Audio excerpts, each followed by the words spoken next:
Let's go across to the management of Maruti as well. We have with us Mr. Shashank Srivastava is always joining us to talk to us about what the month gone by looked like, and more importantly, what should we expect in the coming month. Could you first talk to us about what was the loss in the month gone by on account of the semiconductor shortage, and for the next month, what's the outlook? So I can't give you the exact number; it's just still being worked out. The total has to include the OEM supplies as well as the export and the domestic. But the problem for availability of semiconductor has continued in April, and it's continuing for Q1.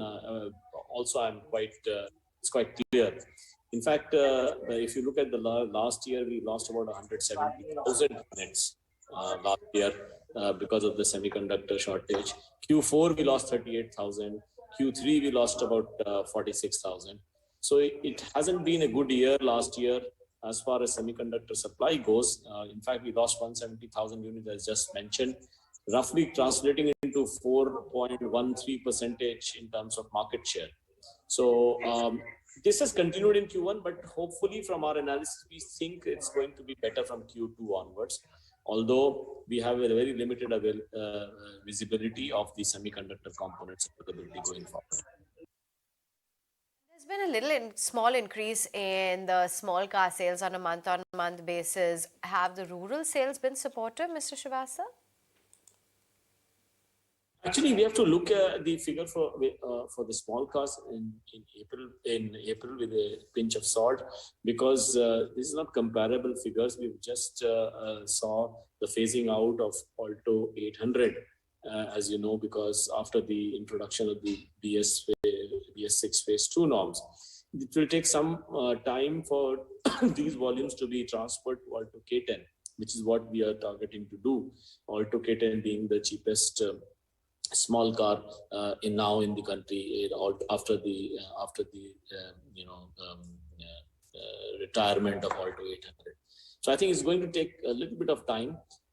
However, I must say the small car segment actually grew last year by 20%, from around 11,60,000 to 13,40,000. Still very substantial, about 34% of the overall market. April also it was about 34% of the overall market. But yes, it has been coming down in the last few years, largely because of the affordability factor coming down. The peak was 15,58,000, that was in 2018-19. So yes, there has been some issues in terms of the overall demand pattern for small cars in the last few years. But our prediction for this year is that it would be relatively stable. Yeah, you did talk about the softness in the small cars. So what does that mean for discounts going forward? Because of late there have been more murmurs about higher discounts coming back.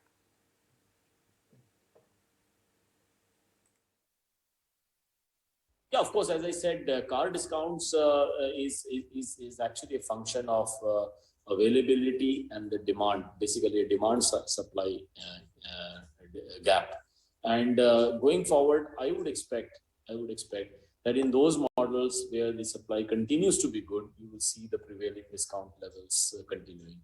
However, there are other models where, because of the semiconductor supply situation, we have seen a continued build-up of pending bookings, and the waiting periods have gone pretty high. And there, I don't think we can expect too much discount.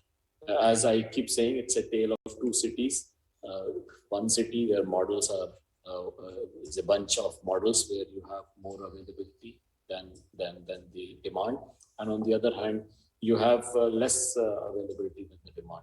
You take, for example, our Ertiga, the XL6, Desire, the Brezza, Vitara, where the availability is much lesser compared with demand, and that is what is reflecting in the large pending orders that we have. Right, and what about your exports? Because they've almost halved on a month-on-month basis. What can we expect in the coming months? Yes, we are projecting a growth this year for exports. Last year we did 2,59,000. The previous year we did 2,38,000.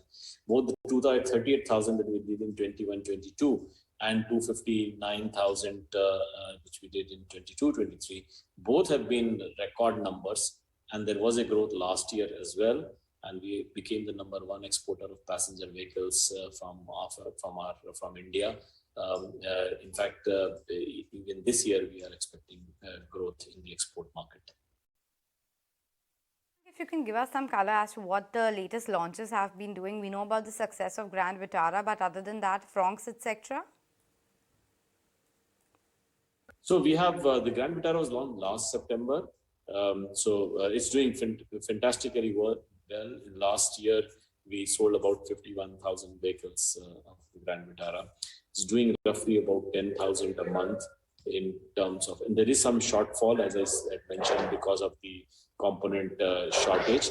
But for the Fronx and the Jimny, which are the other two products that we have launched, the Fronx has gotten about 26,500 booking.